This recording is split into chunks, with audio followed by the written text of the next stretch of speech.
నమస్కారం. మీ అందరికి బాను కథలలోకి స్వాగతం. మరుసటి రోజు ఉదయమే లేచి అదే రూంలో ఉన్న అటాచ్డ్ బాత్రూంలో ఎవరికి వాళ్లు విడిగా ఫ్రెష్ అయ్యారు. కావేరి మాత్రం స్నానం చేసి అవే బట్టలు వేసుకుని విసుగ్గా బయటికి వచ్చింది. అప్పటికే సాగర్ను ఎత్తుకుని మాట్లాడుతూ ఉన్నాడు కిషోర్. హేమంత్ సోఫాలో కూర్చుని రాత్రి ఇది బాగానే పడుకుంది అని అనుకుంటూ వస్తున్న కావేరి వైపు చూశాడు.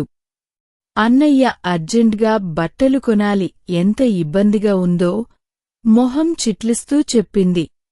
ఇదొకటి ఉంది కదా నా ప్రాణానికి అని విసుక్కున్నాడు హేమంత్. ఇక్కడ షాపులు ఎక్కడ ఉంటాయి? చెల్లికి బట్టలు తీసుకోవాలి అని హేమంత్ ఆకాష్ వైపు చూస్తూ అడిగాడు. అంత అర్జెంటుగా కొనాలా? ఆకాష్ అడిగాడు.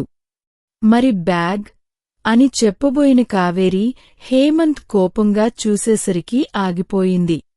టిఫిన్ చేయండి, నేను తీసుకెళ్తాను, క్లాత్ కేతే మా ఫ్యాక్టరీ ఉంది అని చెప్పాడు.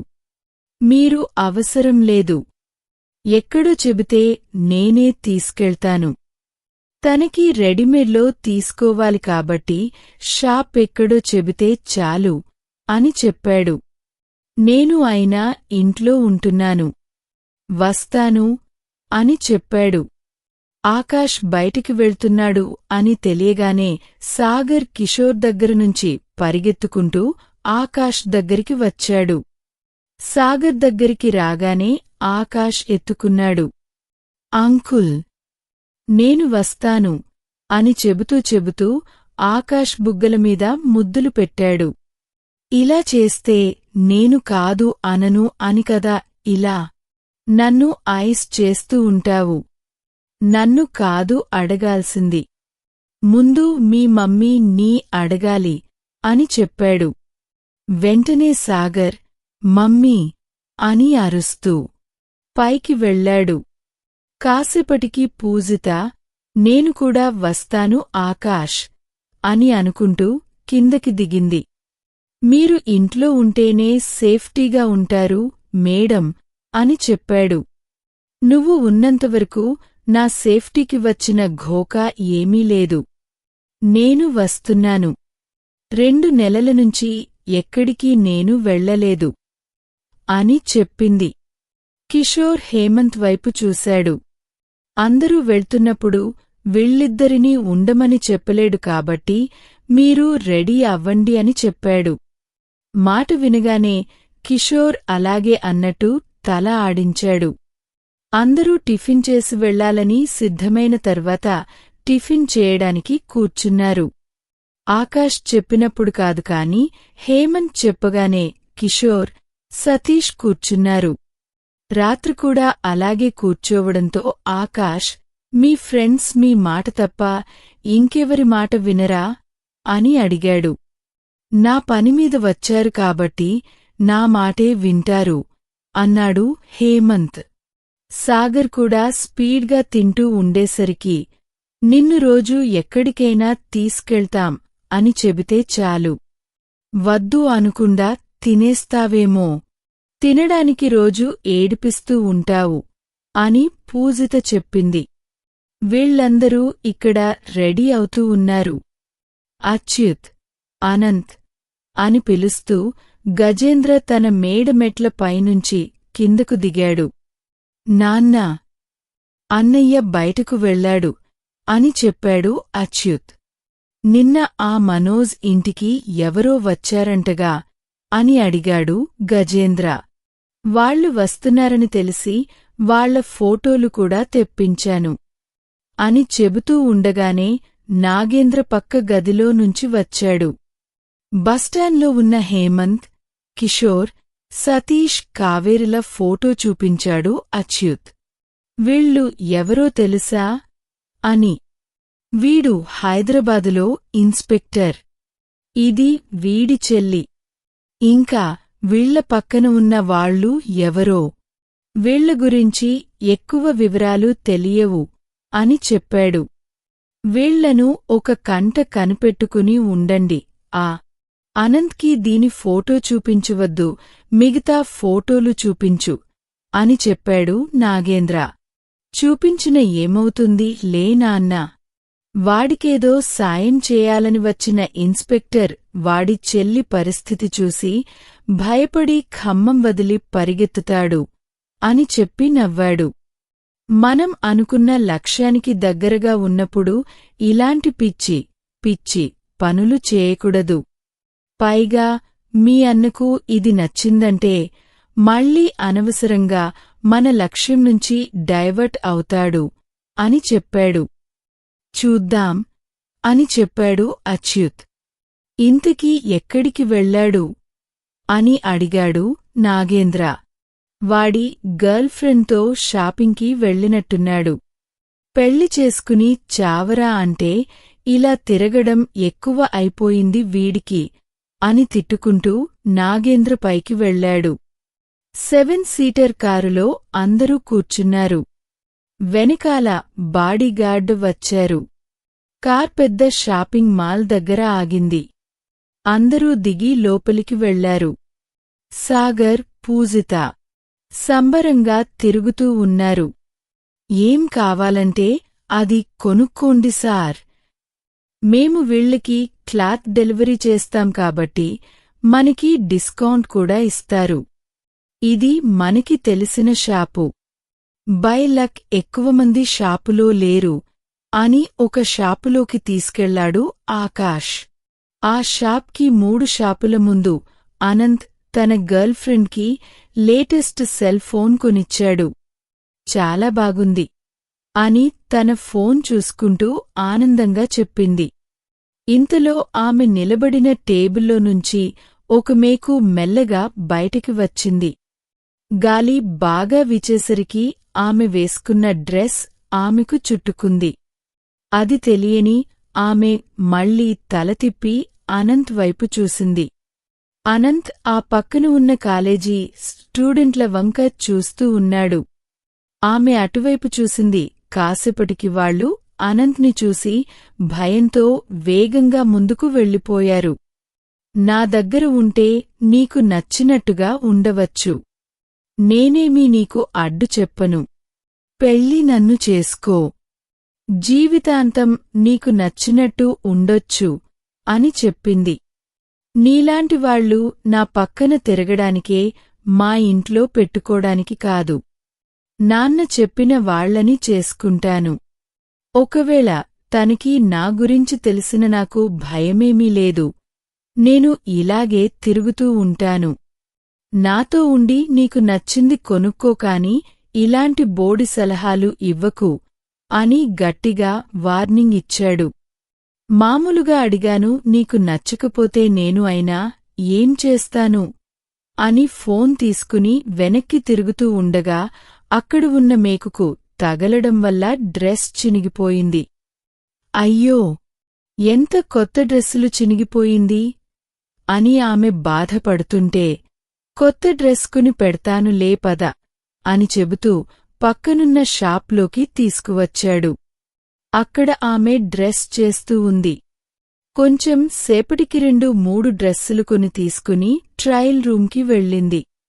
కొద్దిసేపు ఆలస్యం అయ్యేసరికి అనంత్ చిరాగ్గా చూస్తూ ఉన్నాడు. కావేరి తనకు నచ్చిన చాలా డ్రెస్సులు తీసింది. షాప్ మొత్తం తీసుకుంటావా ఏమిటి అని చిరాకుపడ్డాడు హేమంత్. నువ్వు కొనిపెడితే తీసుకుంటాను అని చెప్పింది కావేరి. ఆ మాటలకు పూజిత నవ్వింది. వాళ్లకి కాస్త దూరంలోనే సతీష్, కిషోర్ ఉన్నారు. హేమంత్కి పక్కన ఆకాష్ సాగర్ని ఎత్తుకుని ఉన్నాడు. ఇంతలో కావేరికి మెజెంట రంగులో ఒక డ్రెస్ బాగా నచ్చింది. అన్నయ్యా, ఈ డ్రెస్ ఎంత బాగుందో చూడు అని తల పక్కకు తిప్పింది. పక్కన అన్నయ్య కనిపించలేదు.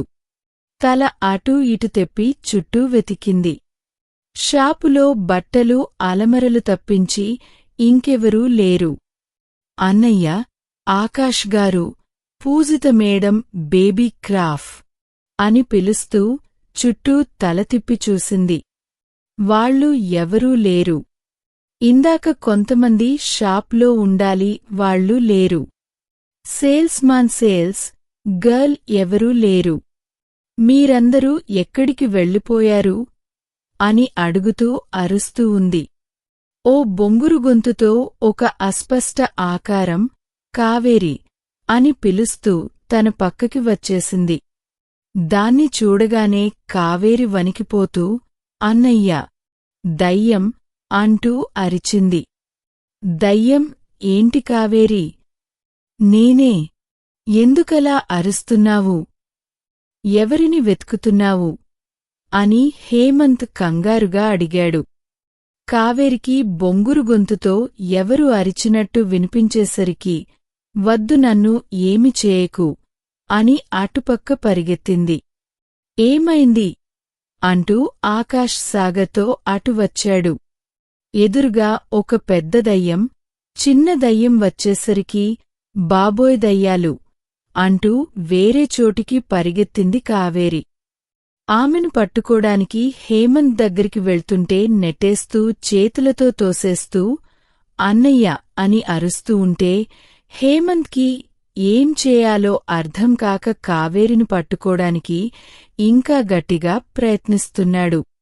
షాప్లోని సేల్స్ గర్ల్స్, మేనేజర్ అందరూ కావేరి దగ్గరికి వచ్చారు. ఎవరు ఆమె దగ్గరికి వచ్చినా దయ్యం దయ్యం అని అరుస్తూ అన్నయ్య అని పిలుస్తూ ఉంది.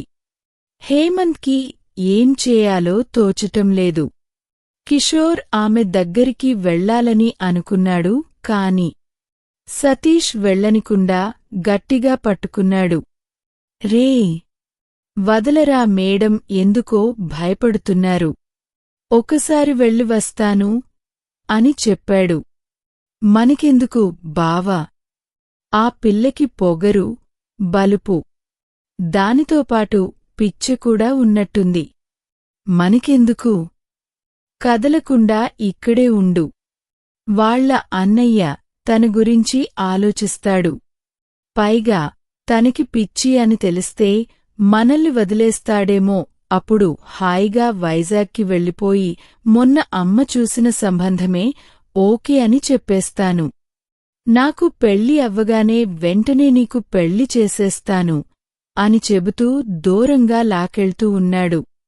ఇటు కావేరి అరుస్తూ భయపడిపోతూ తాను పట్టుకోవడానికి వచ్చిన అందర్నీ బట్టలపై స్టాండ్ వైపు నెట్టేస్తూ బయటివైపుకు పరిగెత్తింది. అంత పెద్ద షాపులో ఆమెకు ఎవరూ కనిపించలేదు కాని ఎంట్రన్స్ దగ్గర నిలబడి ఈ అరుపులేంటా అని ఆశ్చర్యంగా చూస్తున్న అనంత్ కనిపించాడు. ఇందాకట్నుంచి ఎవరూ కనిపించని కావేరికి అనంత్ కనిపించేసరికి, సార్, నన్ను కాపాడండి, ఇక్కడ చాలా దెయ్యాలు ఉన్నాయి. నాతో కలిసి చాలామంది వచ్చారు, వాళ్ళు ఎవరూ కనిపించడం లేదు. నన్ను కాపాడండి అని వేగంగా ఆనంద్ దగ్గరికి పరిగెత్తింది. లాంగ్ మిడి టాప్ వేసుకుని పైన 2 పాయలు దువ్వుకుని దానికి రబ్బర్ బ్యాండ్ పెట్టి మిగతాదంతా వదిలేసి ముఖం మొత్తం చెమటలు కక్కుతూ ఉన్నా తెల్లగా అప్సరసలా ఉన్న అమ్మాయి తనవైపు పరిగెత్తుకుంటూ వస్తూ అనంత్కి కనిపించింది. మేకప్ ఏమీ లేకపోయినా చాలా అందంగా కనబడింది. ఇలాంటి అమ్మాయిని అతడు ఖమ్మంలో చూసిలేడు. చూసి ఉన్నా కూడా తన సంగతి తెలుసుకుని ఎవరూ తన దగ్గరికి రారు. అలాంటిది సార్ కాపాడండి అంటూ తన దగ్గరికి వస్తూ ఉండేసరికి అనంత్ ఆమెవైపు నోరు వెళ్లబెట్టుకుని చూస్తూ అలా నిలబడిపోయాడు. అదే సమయంలో ఆమెకు కాస్త దూరంలో ఉన్న కిషోర్ ఇదంతా చూశాడు. ఇలా ఒకసారి హైదరాబాద్లోని వాళ్ల ఇంట్లో జరిగినప్పుడు కావేరికి తను తప్ప ఇంకెవరు కనిపించలేదు. ఇప్పుడు కూడా తనే కనిపిస్తాడని అనుకుంటూ ఉన్నాడు. తాను వెళ్దామంటే సతీష్ పట్టుకుని ఉన్నాడు. కాని ఇప్పుడు కావేరికి తాను కాకుండా ఇంకొకడు కనిపించాడు. వేగంగా తన దగ్గరికి వెళ్ళిపోతూ ఉంది. కిషోర్కి ఇది నచ్చలేదు. వెంటనే పక్కనున్న సతీష్ చెయ్యి విదిలించుకున్నాడు. కిషోర్ని తాను పట్టుకోలేడని సతీష్కి తెలుసు. కిషోర్ కదలకుండా ఉన్నాడు కాబట్టే పట్టుకోగలిగాడు. కాని ఒక్కసారి కిషోర్ చెప్పకుండా వదిలించుకోవడంతో వెళ్ళి అంత దూరంలో పడిపోయాడు. ఏంట్రా అలా విసిరికొట్టావు అని సతీష్ అంటూ లేస్తూ ఉండగానే కిషోర్ వేగంగా కావేరి ముందుకి పరిగెత్తాడు. ఇంక 3 అడుగుల్లో కావేరి అనంత్ దగ్గరికి వెళ్ళిపోతుంది. అనంత్కి కూడా కావేరి తన దగ్గరికి వస్తుందని అర్థమైంది. కావేరి వెనకాల సాగర్ని ఎత్తుకుని పూజిత, ఆకాష్, హేమంత్ పరిగెత్తుతూ వస్తున్నారు. హేమంత్, ఆగు కావేరి, ఎక్కడికి పరిగెత్తుతున్నావు? ఇక్కడ ఎవరూ లేరు, మేమే నీ చుట్టూ ఉన్నాం అని అరుస్తున్నాడు. కావేరి ముందు అనంత్ని చూడగానే ఆకాష్ భయపడిపోయాడు. కావేరి, అటూ వెళ్ళవద్దు అని పెద్దగా అరిచాడు. అనంత్ కావేరి వస్తున్న వేగానికి తన దగ్గరికి వస్తుందని అర్థమే ఆమెను పట్టుకోవడానికి చేతులు చాపాడు. ఇంకా ఉంది. ప్లీజ్ సపోర్ట్ చేయండి. అమూల్యమైన సలహాలను కామెంట్ల రూపంలో అందిస్తారని ఆశిస్తూ మీ ఎస్.జి. బాను. మీకు ఈ కథ నచ్చినట్లయితే లైక్ చేయండి, షేర్ చేయండి. ఇంకా బాను కథలును సబ్స్క్రైబ్ చేయడం మరిచిపోకండి. Thank you.